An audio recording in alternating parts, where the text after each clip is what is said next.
باقاعدہ آغاز ہوا چاہتا ہے مسکان صدیقی علیہ پر محفل رمضان 17 رمضان المبارک کی اس بابرکت نشریات کا مجنا چیز کو کہتے ہیں مسکان سنبل صدیقی۔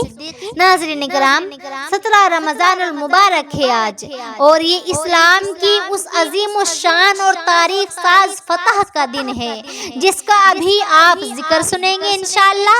بدر کے مقام پر اسلام اور کفر کے درمیان پہلی فیصلہ کن جنگ لڑی گئی، اور رسول اللہ صلی اللہ علیہ وآلہ وسلم کے 313 جانثاروں نے خود سے کئی گنا بڑے اور ہر طرح کے ساز و سامان لشکر کفار مکہ کو عبرتناک شکست سے دوچار کیا۔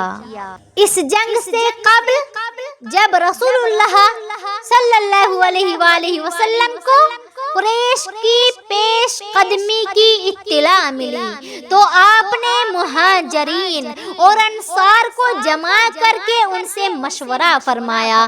تمام صحابہ نے آپ کو اپنی بھرپور حمایت اور جانثاری کا یقین دلایا، لیکن اس موقع پر حضرت مقداد رضی اللہ تعالیٰ عنہ نے جو تقریر فرمائی وہ جانثاری کی بہترین مثال ہے۔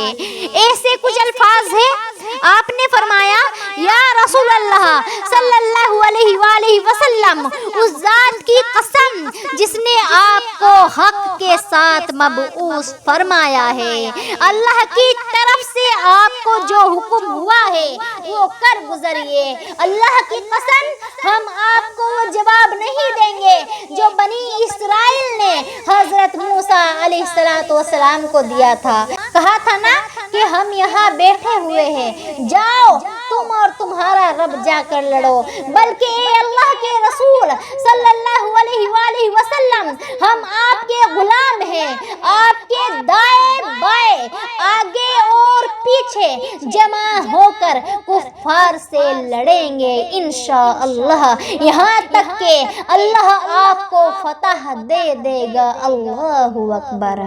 حضرت مقداد کی تقریر سنی تو رسول اللہ صلی اللہ علیہ وآلہ وسلم کا چہرہ مبارک مسرت سے چمکنے لگا اور آپ نے جنگ کی تیاریوں کا حکم فرما دیا۔ کیسا منظر ہے، بدر کا کیسا منظر ہے، اللہ اکبر۔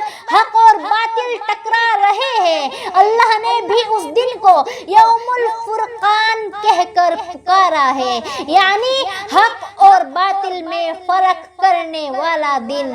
313 مجاہدین، 6 ذر ہے، صرف 6 دن ہیں، اور 8 تلواریں، اور جن کے پاس تلواریں نہیں تھی انہوں نے کھجوروں کی ٹہنیاں توڑی اور ہوا میں لہرانا شروع کر دی۔ یہ تھے اللہ کے مجاہدین جو اسباب پر نہیں بلکہ وہ اللہ پر بھروسہ کر کے جنگ کے لیے نکل پڑے تھے۔ کیسا جمال تھا، کیسا جذبہ تھا ان کا۔ مصطفیٰ کریم نے جب اپنے غلاموں کا یہ جوش، یہ جذبہ دیکھا، اپنے غلاموں کا یہ جوش، یہ جذبہ دیکھا تو جنگ سے قبل رات کو تہجد کے وقت سجدے میں پیشانی جھکا دی۔ حضرت ابو بکر صدیق رضی اللہ تعالیٰ عنہ فرماتے ہیں کہ میں رسول اللہ صلی اللہ علیہ وآلہ وسلم کے ساتھ تھا، ساری رات مصطفیٰ روتے رہے، آپ اللہ کی بارگاہ میں اس طرح گڑ گڑا رہے تھے کہ آپ کی چادر سر اقدس سے سرک کے کبھی آپ کے کاندھوں پر آ جاتی، کبھی کاندھوں سے پشت پر آ جاتی۔ کہا، میں بار بار اٹھ کر رسول اللہ صلی اللہ علیہ وآلہ وسلم کی چادر کو ٹھیک کرتا اور کہتا، یا رسول اللہ بس کیجئے۔ حضرت ابو بکر صدیق رضی اللہ تعالیٰ عنہ فرماتے ہیں کہ میں نے آج تک آپ کو اس طرح دعا کرتے نہیں دیکھا تھا جیسی دعا مصطفیٰ جانے رحمت نے بدر والی رات کو کی۔ آپ فرماتے ہیں، الہی ایک طرف قریش ہے، رسول اللہ کی دعا تھی، الہی ایک طرف قریش ہے جو فقر اور تکبر سے بھرپور ہے، تیری دھرتی پر تیرا نام لینے والے بس یہی لوگ ہیں۔ میری زندگی بھر کی کمائی، میری کل جمع پونجی، میری زندگی کا کل اثاثہ بس یہی 313 ہے جو میں تیری چوکھٹ پہ لے کر حاضر ہو گیا ہوں۔ میرے مالک اگر یہ نہ رہے تو قیامت تک پھر تجھے رب کوئی نہیں کہے گا۔ یہ دعا فرماتے وقت رسول اللہ صلی اللہ علیہ وآلہ وسلم کی آنکھوں سے اشک جاری تھے۔ جو ہی یہ دعا ختم ہوئی آپ نے سجدے میں سر رکھ دیا۔ بہت دیر تک آپ سجدے کی حالت میں رہے۔ حضرت سیدنا صدیق اکبر رضی اللہ تعالیٰ عنہ فرماتے ہیں کہ اچانک رسول اللہ نے سر اٹھایا تو میں یہ دیکھ کر خوش ہو گیا کہ رسول اللہ کے چہرے پر مسکراہٹ تھی۔ مسکراتے ہوئے فرمایا ابو بکر خوش ہو جاؤ، تمہارے پاس اللہ کی مدد آ گئی ہے۔ جبرائیل امین اللہ کی مدد لے کر آ گئے ہیں۔ یہ فرما کر آپ نے اپنے لشکر کو جنگ کے لیے نکلنے کا حکم دے دیا۔ ناظرین کرام، 313 کا قافلہ جب میدان بدر کی جانب بڑھ رہا تھا تو راستے میں یہود و نصارہ بیٹھے ہوئے تھے۔ انہوں نے کہا اے مسلمانوں، کس کے بلبوتے پر اتنی بڑی قوت سے ٹکرانے جا رہے ہو، ان سے لڑنے جا رہے ہو جو پوری طرح سے طاقتور ہے، تم کیسے ان کا مقابلہ کر پاؤ گے؟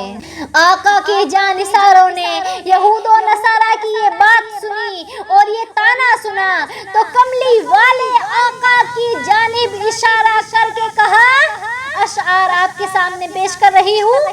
کہا نہ تیغ و تیر پر تکیا، نہ خنجر پر نہ بھالے پر، نہ تیغ و تیر پر تکیا، نہ خنجر پر نہ بھالے پر، بھروسہ ہے تو اس پیارے سے کالی کملی والے پر۔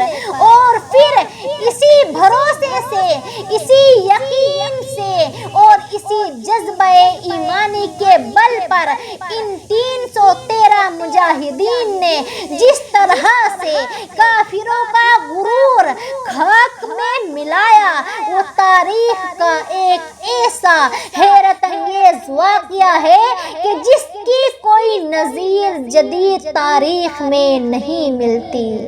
اس واقعے کے بعد ناظرین اکرام، مسلمانوں کی کافروں کے دلوں پر جو ہیبت تھی وہ بیٹھ گئی اور اسلام پوری طرح سے چھا گیا۔ سبحان اللہ، اللہ اکبر۔